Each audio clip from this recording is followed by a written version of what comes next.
আচ্ছা, থাক, বলা লাগবে না। আমরা এখন যে সেকশনটি দেখাবো, মানে আমরা দেখবো সেটা হচ্ছে সরকারি কর্মচারী সংশোধন, যে এটা এই সরকারি কর্মচারী আইন 2018, এটা চব্বিশে যে আইনি সহায়তা 24 এই ধারাটাই আছে, কোনো সংশোধন নাই। বাট সংশোধন হচ্ছে যেটা হচ্ছে আমরা 37 ক, ঠিক আছে, ওইটা একটু আমরা একটু ভালো করে দেখবো। এখানে যেটা বলছে আইনি সহায়তা। আচ্ছা, আইনি সহায়তা ক্ষেত্রে এ, তিনটা স্টেপ একটু ভালো করে মনোযোগ দিয়েন, খুব ইম্পর্টেন্ট, এবং এই আইনটা পরে আমরা কিছু শিখবো এখান থেকে। আইনি সহায়তাটা কি?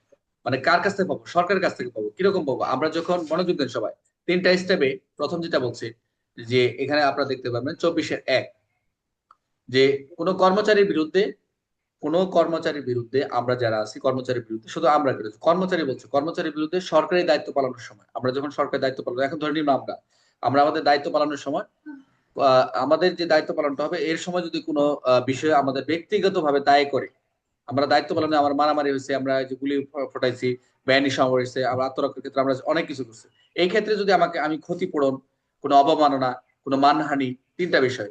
একটা হচ্ছে ক্ষতিপূরণ, আমাকে ব্যক্তিগত দায়ী করছে, রফিককে ব্যক্তিগত দায়ী করছে যে আপনি দায়ী, হ্যাঁ, এই ব্যক্তিগত দায়ী করে যদি কোনো ক্ষতিপূরণ, অবমাননা, মানহানি, বা অন্য কোনো মামলা, বা আপনার আমার বিরুদ্ধে মামলা করা হয়েছে এক কথায়, এখন কোনো আইনি বা কার্যধারা যদি রুজু হয়ে থাকে, বা রুজু হয়ে থাকে, তাহলে কি করবে সরকারি কর্মকর্তা?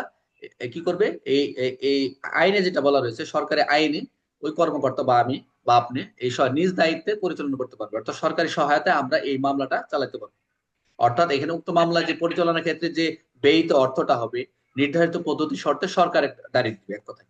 অর্থাৎ আইনি সহায়তার ক্ষেত্রে যদি ব্যক্তিগতভাবে কোনো কর্মচারী ভিত্তিতে, অর্থাৎ সরকার দায়িত্ব পালনের সাথে যদি সম্পর্কিত কোনো, আমরা যদি জড়ায় যাই, আমাকে দায়ী করা হয়, কোনো ক্ষতিপূরণ বা অবমাননা মামলা দেওয়া হয়, তাহলে এই যে এর যে কার্যক্রম, যে যে কার্যক্রমের ক্ষেত্রে যে ব্যয়িত যে অর্থ, কি দিবে সরকার, পুরোটা গ্রহণ করবে এক কথায়। তবে সরকার এই এই 24-1 অবশ্যই আপনাকে সরকারি দায়িত্ব পালনের সাথে সম্পর্কিত হইতে হবে, তা না হলে দিবে না। আপনি আবার নিজে যায় আপনি একটা ক্রাইম করে আইসা বলবেন যে মামলা সরকার চালাবে, নো, কখনোই হবে না। 24-1 বলছে যে আপনি যদি সরকারি দায়িত্ব পালনের সাথে সম্পৃক্ত হয়, তাহলে সে রাষ্ট্র চালাবে, সরকার চালাবে, যত টাকা লাগে যে দিবে, এটা ডিফেন্স দেবে সরকার। এখন আছে দুই, কিন্তু কথা দুয়ে বলছে, আপনি যদি দুর্নীতির অভিযোগে যদি, দুর্নীতির অভিযোগে কথা বলেন না, দুর্নীতির অভিযোগে অথবা সরকার বা কোনো কারণে যদি আপনাকে দায়ী করে যদি কোনো রুজু করা হয়েছে, আপনি নিজে দুর্নীতি করছেন, ঘুষ নিচ্ছেন, অন্য লেনদেন করছেন, তা প্রতারণা করছেন, ছিনতাই করছেন, ডাকাতি করছেন, যেটাই করেন না কেন, যদি কোনো কারণে দুর্নীতির অভিযোগে যে আপনার বিরুদ্ধে কোনো ব্যক্তিগত ভাবে তাই কোনো মামলা রুজু করা হয়, তাহলে কোনো সরকার এই ক্ষেত্রে আপনাকে 1 টাকাও দিবে না, কোনো অর্থ প্রদায় নির্ধারিত শর্ত কিছুই দিবে না এক কথা। একে দিবে, দায়িত্ব পালনকালে যদি হয়, সরকারি দায়িত্ব পালনকালে কোনো ক্ষতি হলে তাহলে দিবে, কিন্তু আপনি দুর্নীতির অভিযোগে যে দায় যদি কোনো ব্যক্তিগত ভাবে কোনো কার্য দ্বারা রুজু করা হয়, সেই ক্ষেত্রে এই অধীন আপনি কোনো কিছু প্রদায়। ক্লিয়ার?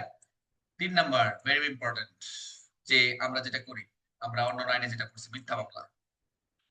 অর্থাৎ আপনার বিরুদ্ধে যারা মিথ্যা মামলা করলো, অর্থাৎ সরকারি কর্মচারী দায়িত্ব পালন সম্পর্কিত ব্যক্তিগত ভাবে দায়ী করে যে আমি আমি অনেস্ট আছি, আমাকে কেন জড়ানো হলো, যদি তদন্ত করে যদি সেটা অভিযোগ, মামলা, আইনি মিথ্যা প্রমাণিত হয়, তাহলে যে উক্ত কর্মচারী আবেদন করে, আপনি যদি আবেদন করেন, সরকার কি করবে, মিথ্যা অভিযোগকারী যে আপনার বিরুদ্ধে দায়ের করছে মামলা, তার বিরুদ্ধে আইনগত ব্যবস্থা করতে পারে। বুঝতে পারছেন বিষয়টা? যেমন আমরা মামলা তদন্ত করি, এক্ষেত্রে যে বাদীর বিরুদ্ধে অথবা যে অভিযোগ victim যদি মিথ্যা মামলা হয়, সেটা হচ্ছে আমরা প্রসিকিউশন দাখিল করি। এরকম এই সরকারি কর্মচারী আইনে 24-3 বলছে, যদি সরকারি একমাত্র একে যেটা যদি সরকারি দায়িত্ব পালনের সাথে সম্পর্কিত হয়ে থাকে, ব্যক্তিগত দায়বদ্ধ হয়ে যদি আপনার কোনো অভিযোগ, মামলা দায়েরের ক্ষেত্রে যদি মিথ্যা প্রমাণিত হয়, সেই ক্ষেত্রে উক্ত কর্মচারী আপনি আবেদন করবেন সরকারের নিকট, কি করবেন, যিনি আপনার বিরুদ্ধে মামলাটা করছেন মিথ্যা, তার বিরুদ্ধে আইনগত ব্যবস্থা গ্রহণ করতে পারবেন, সেটা হলো 3। ক্লিয়ার?